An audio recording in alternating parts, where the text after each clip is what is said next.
بخیر. سفارت ژاپن در کابل میگوید که روند صدور بورسیه‌های تحصیلی را به محصلان افغان برای سال 2027 میلادی آغاز کرده است. این سفارت گفته که این بورسیه‌ها برای محصلانی است که می‌خواهند به عنوان پژوهشگر در پوهنتون‌های ژاپن درس بخوانند.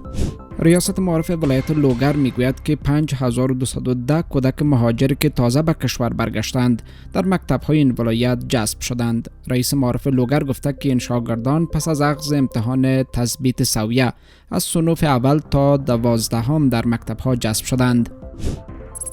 پس از آن که پنجشیر در ارزیابی سراسری خدمات صحی در میان 34 ولایت مقام نخست را کسب کرد و تمام کارمندان صحی این ولایت 20% معاش تشویقی پرداخت می شود. و وزارت امور خارجه چین گفته که دونالد ترامپ رئیس جمهور آمریکا در ماه جاری به چین سفر می کند.